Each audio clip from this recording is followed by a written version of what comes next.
জামাতের আওয়ামী লীগ ফিরে আসলে আপত্তি না থাকতে পারে, কিন্তু বিএনপির আপত্তি আছে, এদেশের জনগণের আপত্তি আছে, গণঅভ্যুত্থানের সকল শক্তির আপত্তি আছে, শুধুমাত্র জামাত ছাড়া। যদি আব্দুল্লাহ মোহাম্মদ তাহের সাহেবের বক্তব্য অ্যানালাইসিস করি, তাহলে এটাই বোঝা যায় যে তারা আসলে আগামীতে আওয়ামী লীগকে সাথে নিয়ে আন্দোলন করতে চাচ্ছে জামাত। দেখেন, এর আগে জামাতের আমির যে বক্তব্য রেখেছে, 96-র মতন আমাদেরকে আবার প্রস্তুতি গ্রহণ করতে হবে। মানে কি? মানে আওয়ামী লীগকে সাথে নিয়ে তারা বিএনপি সরকারের পতনের দাবিতে আন্দোলন করতে চায়। আমি এনসিপির কাছে প্রশ্ন রাখছি, বিশেষ করে এনসিপির আহ্বায়ক নাহিদ ইসলামের কাছে আমার জিজ্ঞাসা, এই যে আব্দুল্লাহ মোহাম্মদ তাহের সাহেব বললেন যে as a political party Awami League ফিরে আসলে তাদের কোনো আপত্তি নাই। প্রথম প্রশ্ন হলো যে আওয়ামী লীগ কি আসলে পলিটিক্যাল পার্টি? এনসিপি কি তাই মনে করে? অন্যথায় নাহিদ ইসলাম এখনো পর্যন্ত কেন গরম বক্তব্য দিল না, কেন প্রতিবাদ জানালো না?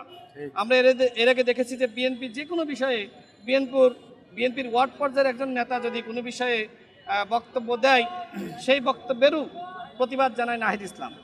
কিন্তু জামাতের সব থেকে বলা যায় যে বুদ্ধিমান নেতা হিসেবে যাকে বলা হয়, সেই আব্দুল্লাহ মোহাম্মদ তাহের সাহেব আওয়ামী লীগকে পলিটিক্যাল পার্টি মনে করছে। বিএনপি আওয়ামী লীগকে একটি ফ্যাসিস্ট এবং মাফিয়া পার্টি মনে করে, আর জামাত ইসলাম পলিটিক্যাল পার্টি মনে করে। দেখেন, নির্বাচনের আগে তাহের সাহেব বলেছিল মুজিব ভাইয়ের যারা আছেন, মানে আওয়ামী লীগের ওই যে রেলমন্ত্রী ছিল না মুজিব সাহেব, সেই মুজিব ভাইয়ের সৈনিক যারা আছেন তারা এখন জামাতের সৈনিক হন, আমাকে ভোট দেন। এর আগে একদম গণঅভ্যুত্থানের পর আওয়ামী লীগকে সাধারণ ক্ষমা কে ঘোষণা করেছে? আমি করেছিলাম, আপনারা করেছিলেন। আওয়ামী লীগকে সাধারণ ক্ষমা ঘোষণা করেছিল জামাতের আমির। তার মানে কি? সারা বাংলাদেশে আওয়ামী লীগের পুনর্বাসন করছে জামাত, দল হিসেবে আওয়ামী লীগকে ফিরিয়ে আনতে চাচ্ছে জামাত।